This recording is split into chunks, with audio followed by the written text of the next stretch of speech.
Hi friends, welcome to Gomathi food channel. இன்றைக்கி வீடியோவில் நம்ம கேழ்வரகு மாவு பர்ஃபி எப்படி செய்கிறதுன்னு பார்க்கலாம்.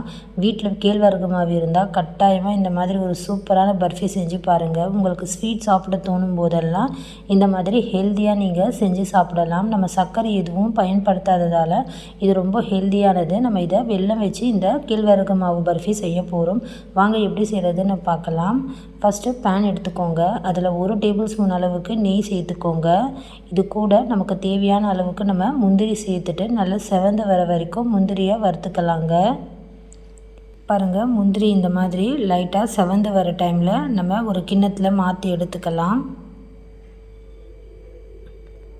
நல்லா செவந்துடுச்சு. இப்போ நான் ஒரு கிண்ணத்தில் மாற்றி எடுத்துக்கிறேன். இப்போது இது ஒரு ஓரமாக இருக்கட்டுங்க. அடுத்து அதே நெய்யில் நம்ம இதில் ரவை சேர்த்துக்கலாம். ஒரு 1/4 கப் அளவுக்கு நான் நம்ம வீட்டில் யூஸ் பண்ணுற நார்மலான உப்புமா ரவை தாங்க சேர்த்துருக்கேன். இது கூட 1 கப் அளவுக்கு கேழ்வரகு மாவு சேர்த்துருக்கேங்க. எதுவுமே நம்ம பவுடர் பண்ணி அரைக்கல. ரவையை அப்படியே டைரெக்டாக ஒரு 1/4 கப்பு சேர்த்துருக்கேன். நீங்கள் ரவையை அரைச்சிட்டு சேர்க்குறதாலும் சேர்த்துக்கலாங்க. கூடவே 1 கப் அளவுக்கு கேழ்வரகு மாவு சேர்த்துருக்கேன். சேர்த்துட்டு இதோட பச்சை வாசனை போகிற வரைக்கும் நெய்யில் நல்லா உதிரியாக வர வரைக்கும் வறுத்துக்கோங்க. பாருங்கள், நல்லா வறுபட்டுடுச்சு.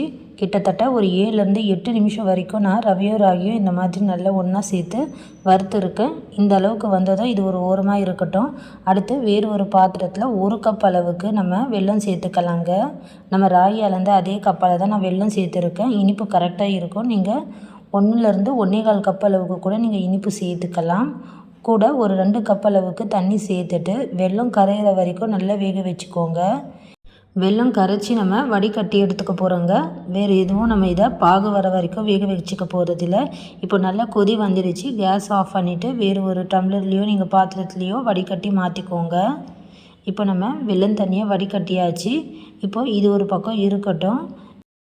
அடுத்து மறுபடியும் பேனை நல்லா சூடுபடுத்திக்கோங்க. மீடியம் ஃப்ளேம்லேயும் வச்சுக்கோங்க. வாசனைக்காக ஒரு 3 ஏலக்காய் உள்ளே இருக்கிற விதையை மட்டும் நல்லா நுணுக்கிட்டு சேர்த்துருக்கேன். வறுத்த முந்திரியை இந்த டைமில் கூட நீங்கள் சேர்த்துக்கலாம். அப்படி இல்லைனா கடைசியாக கூட நீங்கள் சேர்த்துக்கலாங்க. வறுத்த முந்திரியை இந்த டைம்லேயே சேர்த்துட்டேன். இப்போது இதை நம்ம கேஸ் ஆஃப் பண்ணியிருக்கிறதுனால சூடு குறைஞ்சிருக்கும். இதை ஒரு வாட்டி நல்லா சூடுபடுத்திட்டு இப்போ நம்ம கரைச்சி வச்சுருந்த வெல்லம் தண்ணியை இப்போ இதில் சேர்த்துக்கலாங்க.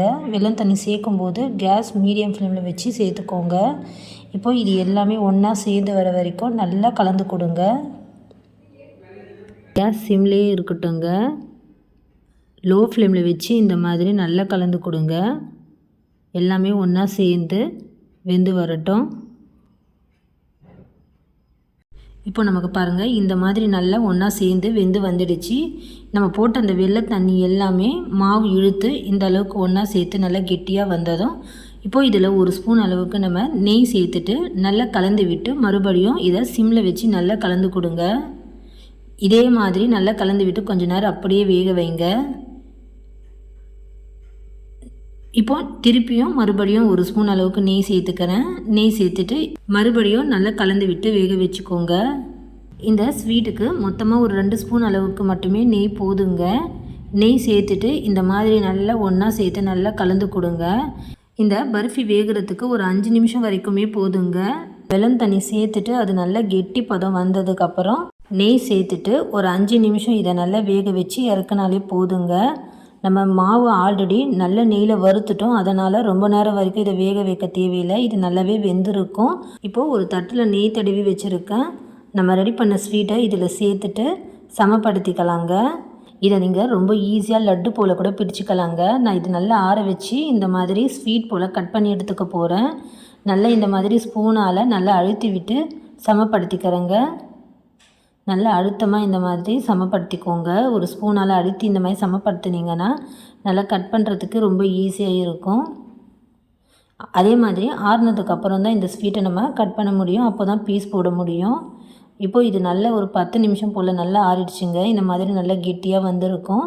இப்போ இதை நம்ம கத்தியால் கட் பண்ணிக்கலாம். இந்த கேழ்வரகு மாவு பர்ஃபி ரொம்ப ஹெல்தியானதும் கூட.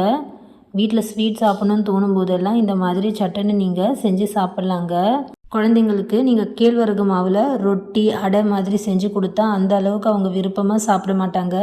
இந்த மாதிரி நீங்கள் ஸ்வீட் செஞ்சு கொடுத்தா ரொம்பவும் விரும்பி சாப்பிடுவாங்க. ரொம்ப ஹெல்தியானதும் கூட.